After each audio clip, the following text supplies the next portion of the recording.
iZenTzu iStraw Garden, September 8, 2018. And I'm going to quickly go through the effects this year from this is Melissa, I think it's lemon balm or something. I'm going to quickly plant these green cauliflower, white cauliflower, more Swiss chard and some lettuce. And around the Buddha I got quite some onions, although I put them in other places too.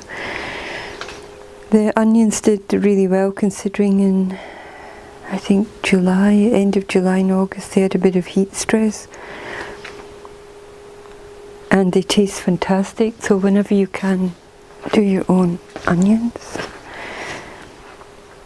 I've bolstered this again with more straw because I've replanted the smaller onions back, and they will come up sooner or later. And I think this is rue. I bought the herbs because a lot of the herbs were lost. The beetroot is doing really well and it loves the straw. And what else do I have?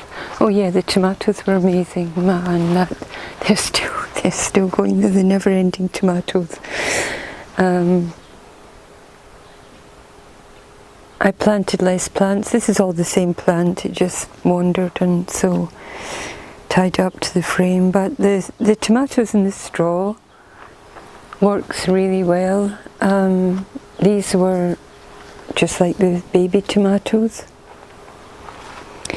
and they produce an amazing amount. They're still producing, and it's a lot of fun to just pick. You can do smoothies, tomato juice. You can just do a lot of things because they start to produce en masse. And then the best is to do, oh wow, that's a big one.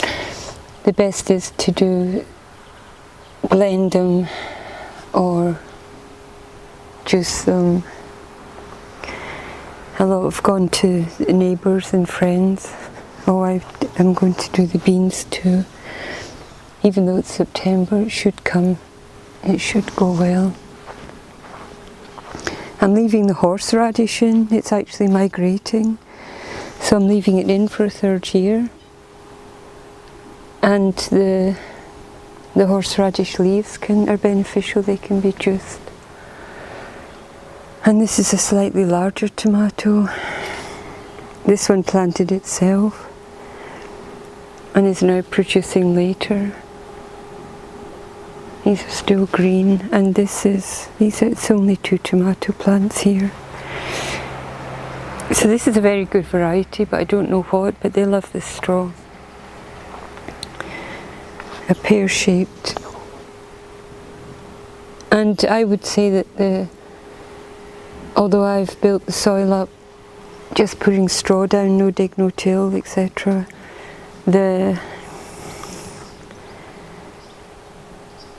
tomatoes respond best of all. They're just ongoing, producing.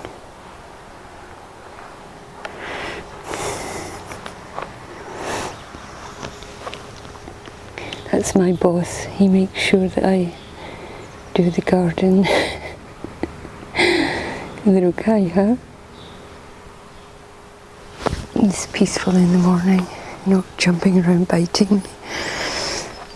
So then in the corner, this is an avocado. You know, this, I don't know, planted itself, or you know, in the garden sometimes a stone might get put in a plant pot, but over 2 years, no, a year and a half, I don't know, it was tiny. You see, it's not growing so fast because of the sun, and the big plant always protected it. So yeah, I guess over 2 years.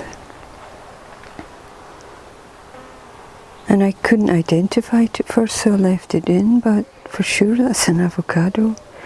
So and it's even in the right place, but for sure it's done this on its own, which is quite exciting when nature surprises you. And then I filled in the mint pot because the mint just, I don't know, just disappeared.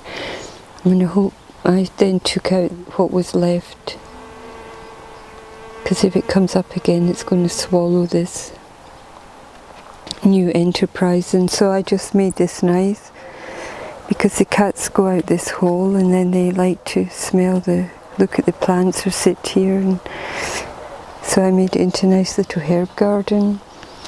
And that is thyme, a couple of lettuce, oregano, I think marjoram, and this is Thailand curry leaf, and it smells like curry, pretty amazing. So I got that locally. It's a sort of wholesale commune store, and this year they got Thai curry leaf, or Thai curry plant. In here I put potatoes. I buried them pretty deep. This will become soil later early in 2019. And the turmeric loves the straw bale, and so do the melons. And now they're going for it, although I don't know. I bought, this must be a pumpkin, or maybe it's a different type. Maybe it's a different type of melon. I bought what originally was honeydew melon, and a honeydew melon did grow, but I must have bought 4 varieties, and maybe someone mixed them up in the pots, because this variety is appearing, and then the others I don't know because they're still flowering. And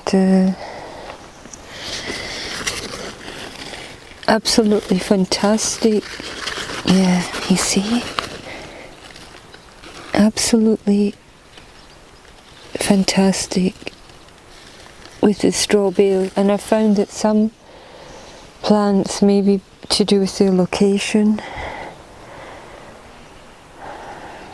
but tomato, cabbage, everything you see here, some strawberry, turmeric and ginger,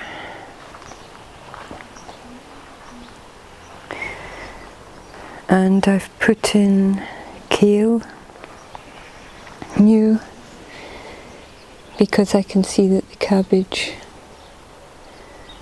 responds well to this. And there's nothing in there, no, nothing to make anything grow, artificial plant food.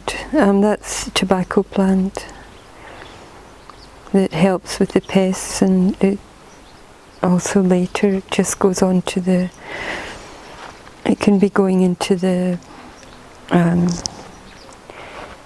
bale to break down. It's all nutrition. It's nature's garden. So this worked out very well, especially with the melons. And they just do their own thing. If you don't have so much space, then you can take off the tip of the melon as it's travelling. That happened by accident. Someone came to cut the hedge, and they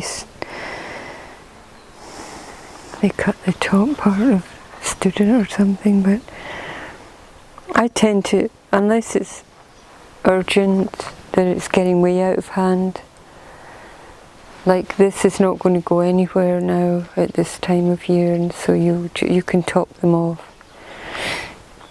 You can just top them off and you won't have this never-ending growth of at the end of the season. And this is another kind of, yeah, they're producing now. This is another kind of melon.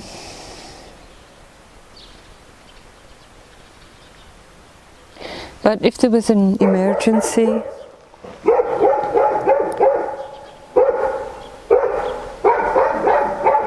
you're not going to get fertilizers and all that herbicide and you know, plant food, and plus you have to buy it, it's all expensive. But with hay or straw, it does it all on its own. So it might be interesting to experiment with something like this and find out how it works, because all you need, all that is here is the straw that was provided by a local farmer, and then that's it. You have to figure out the rest, and nature does its own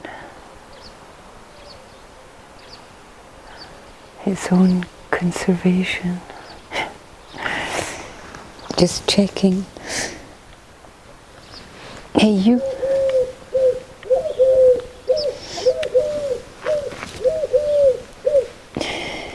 That's a cat's eye view of reality. Hey, you. Yeah.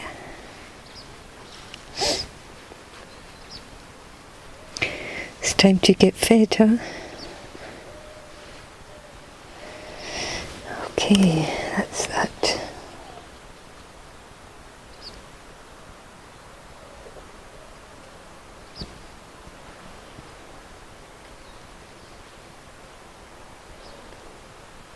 You see, he's checking that I've done everything. They love the garden. They'll go in all the little places, and you chase the tiny lizards.